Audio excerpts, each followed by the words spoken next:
Friends, welcome to Latha's cook book. இன்றைக்கி நம்ம பார்க்க போகிறது ஒரு ரெஸ்டாரண்ட் ஸ்டைல் ரெசிபி தான். நம்ம ரெஸ்டாரண்ட் போனால் என்னங்க அதிகமாக ஆர்டர் பண்ணுறோம், அதாவது வெஜிடேரியன்ஸ் சொல்கிறேன். நம்மளாம் என்ன பண்ணுவோம்னாக்கா ஒரு பன்னீர் பட்டர் மசாலா, இல்லைன்னாக்கா ஒரு வெஜிடபிள் கோலாபுரி, மலாய் கோஃப்தா இதெல்லாம் தானே சொல்கிறோம். கூடவே ரொட்டி ஆர் நான் அந்த மாதிரி சொல்லிவிட்டு ஜீரா ரைஸ், அதுக்கப்புறமா ஒரு எசென்ஷியல் ஐட்டம் ஒன்று சொல்கிறோம், என்னங்கிறீங்களா, தால் ஃப்ரை. தால் ஃப்ரையோடு தான் இதெல்லாம் நல்லா சேரும். ஜீரா ரைஸாக இருக்கட்டும், நான், இதுக்கெல்லாம் ஒரு தால் ஃப்ரை கண்டிப்பாக வேணும். நம்ம இந்த தால் ஃப்ரை சாப்பிடும்போது நினச்சிப்போம், இது ரெஸ்டாரண்ட்டில் மாத்திரம் எக்ஸ்ட்ராவாக இது இவ்வளோ ஒரு ஃப்ளேவர்ஃபுல்லாக இருக்குது, இதோட கன்சிஸ்டன்சி, கலர் எல்லாம் அவ்வளோ நல்லா இருக்குது. நம்ம வீட்டில் பண்ணினா மாத்திரம் இந்த மாதிரி வரமாட்டேங்கிறது.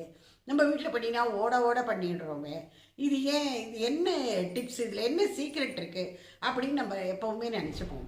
ஸோ இன்றைக்கி இதுதான் இந்த ரெஸ்டாரண்ட் ஸ்டைல் தால் தான் நான் இங்கே பண்ணியிருக்கேன். வாங்கோ நம்ம பார்க்கலாம். இதில் நான் யூஸ் பண்ணியிருக்கிறது ஒன்றும் இல்லைங்க, வெறும் துவரம்பருப்பும் பயத்தம்பருப்பும் தான். அது என்ன ரேஷியோவில் போட்டிருக்கேன், கூடவே என்ன சில ஐட்டம்ஸ் போட்டிருக்கேன், இந்த கலரிங் கொண்டு வரத்துக்கு என்ன பண்ணியிருக்கேன், அதெல்லாம் பார்க்கலாம். வாங்கோ இந்த ரெஸ்டாரண்ட் ஸ்டைல் தால் ஃப்ரை. இன்னைக்கு இங்கே நான் ஒரு கப்பு துவரம்பருப்பு எடுத்து வச்சுட்டுருக்கேன், 1/4 கப்பு பயத்தம்பருப்பு. இது ரெண்டுத்தையும் நல்லா வாஷ் பண்ணணும். 2-3 வருஷம் வாஷ் பண்ணி ஒரு 20 to 25 minutes, 1/2 hourனு வச்சுக்கோங்களேன், அரை மணி நேரம் நல்லா ஊற விட்டுறணும். இதை இங்கே பாருங்கள், நான் இதை எடுத்து வச்சுட்டு இதை நல்லா வாஷ் பண்ணி ஊற வச்சுட்டு ஜலத்தை எடுத்து வச்சுருக்கேன். இப்போ இதை குக்கரில் போட்டு வேக விட்டுருக்கோம். இப்போ குக்கரில் இந்த பருப்பை போட்டோம்னா ரொம்ப அதிகமாக ஜலம் விட வேண்டாம்.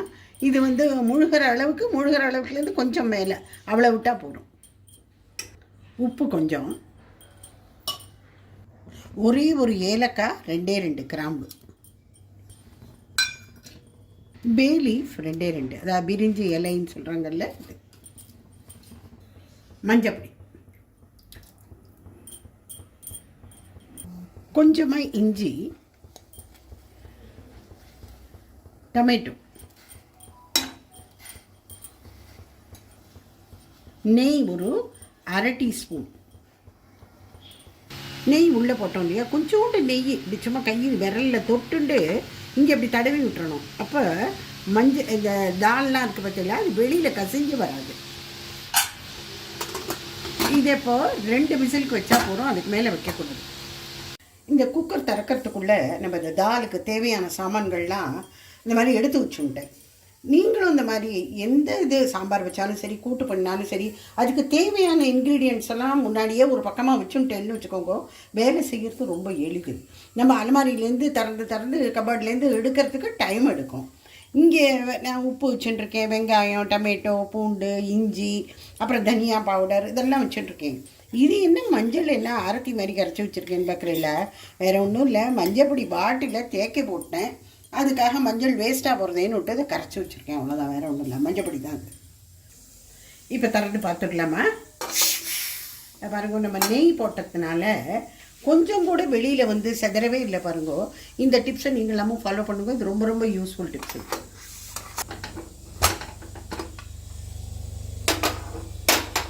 கரெக்டாக வெந்திருக்கு. இதை கரண்டியால் இந்த மாதிரி பண்ணிட்டோம்னா ஒரு வருஷம் நல்லா மேஷ் பண்ணிடுறோம்.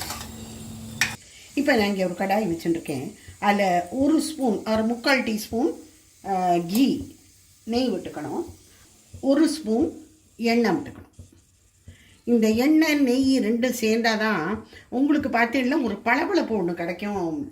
தால் பண்ணி நம்ம சர்வ் பண்ணும்போது ஒரு பளபளன்னு இருக்கும் பாருங்க தால், அது இதனால தான். அந்த நெய் எண்ணெய் 2 சேரும்போது தான் அது உங்களுக்கு கிடைக்கும். இப்போ இதில் சீரகம் போடணும், ஜீரா, இஞ்சி, 2 பூண்டு அப்படியே போட்டேன் முழுசாகவே. வெங்காயம் ஒன்று நிறுத்தி வச்சுருந்தேன் இல்லையா பாதி, அதையும் போட்டு ஒரே ஒரு பச்சை மிளகா போட்டுருக்கேன்.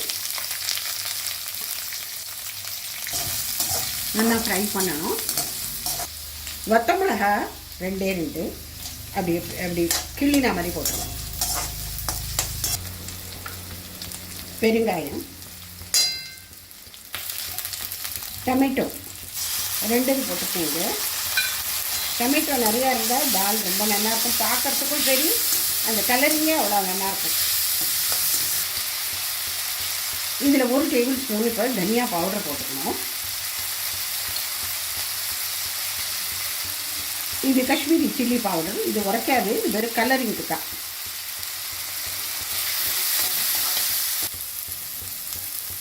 இந்த மஞ்சப்பொடி, நான் மஞ்சள் தண்ணி வச்சுருக்கேன் இல்லையா, கொஞ்சமாக உப்பு போட்டுக்கணும். தாலில் ஏற்கனவே உப்பு போட்டிருக்கோம், அது ஞாபகம் வச்சுக்கோங்க. கொஞ்சமாக இதில் ஜலம் ஊற்றலாம். இப்போ இந்த டொமேட்டோவும் நல்லா வெந்து வெங்காயம் எல்லாம் ஒன்று சேர்ந்து நல்லா மஷி ஆகிட்டு, இப்போ அந்த வெந்த பருப்பை இதில் போட்டுக்கலாம். இப்போ தால் ஆயிடுத்து எடுத்துடலாம். எனக்கு இந்த பிரிஞ்சி இலையெல்லாம் நம்ம எடுத்து விட்டுடலாம். இனிமேல் தேவையில்லை. கொத்தமல்லி போட்டோன்னாக்கா இது ஆகிடும். ஆனாக்க இன்னும் ஒரு வேளை பாக்கி இருக்குது. ரெஸ்டாரண்ட்லாம் நம்ம சாப்பிடும்போது சர்வ் பண்ணி நம்ம ஆர்டர் பண்ணி நம்ம டேபிளுக்கு வரைச்சே அதில் அப்படியே ஒரு பளபளப்பு அண்ட் மேலேருந்து தடுக்கான்னு சொல்கிறால கார்னிஷிங், அது மேலேருந்து பண்ணுவாங்க. அதுதான் இப்போ பண்ண போகிறோம். அது ஒரு வேளை தான் பாக்கி இருக்குது. ஒரு சின்ன பேனில் நெய் விட்டுட்ருக்கேன். ஒரு அரை டீஸ்பூன் நெய், அதில் கொஞ்சமாக சீரகம், பொடியாக கட் பண்ணிய பூண்டு, ரெண்டே இந்த பொடி பொடியாக கட் பண்ணினால நிறையா தெரியுது. இந்த பூண்டு நல்லா வறுபடணும், ஒரு மாதிரி ப்ரௌன் கலருக்கே போயிடணும். அது அப்போ தான் உங்களுக்கு அவ்வளோ ஃப்ளேவர் வரும். இல்லை இப்போ ஆஃப் பண்ணிடலாம். கொஞ்சோண்டு chilli powder, Kashmiri chilli powder, அவ்வளோதான். இப்போ அந்த கார்னிஷ் பண்ணினோம் இல்லையா, அதை அப்படி சுற்றி விட்டுரும். So restaurant style dal is ready.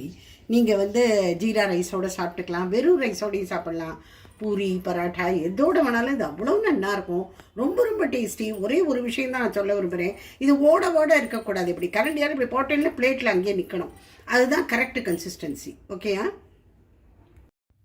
So restaurant style dal fry is ready to serve. இதை வந்து ஜீரா ரைஸோடு நம்ம எடுத்துக்கலாம். ரொம்ப ரொம்ப நல்லாயிருக்கும். நான் ஒரு ஆர்டினரி ஜீரா ரைஸ் தான் பண்ணியிருக்கேன். இதில் ஷாஜீரான்னு ஒன்று போடுவா, அது நான் போடலை. நான் வந்து பிளெயின் ஜீரா இது கியூமின் சீட்ஸ் என்ன யூஸ் பண்ணுறோமோ அதுதான் போட்டிருக்கேன். ஸோ நமக்கு வந்து ரெஸ்டாரண்ட்டில் தான், ஹோட்டலில் தான் இந்த மாதிரி டேஸ்ட்டு இது மாதிரி கிடைக்கும். இல்லை நம்ம வீட்லேயும் கொஞ்சம் நம்ம இது பண்ணினோம்னாக்க ரெஸ்டாரண்ட்டில் கிடைக்கிற அதே வாசனை அதை விட மிஞ்சக்கூடிய அளவுக்கு நம்மளால் பண்ண முடியும். ஒன்லி திங் நம்ம என்னென்னா கொஞ்சம் கேர் எடுத்து பண்ணணும், கொஞ்சம் டைம் கொடுக்கணும், அவ்வளவுதான். So enjoy your dal fry. Okay.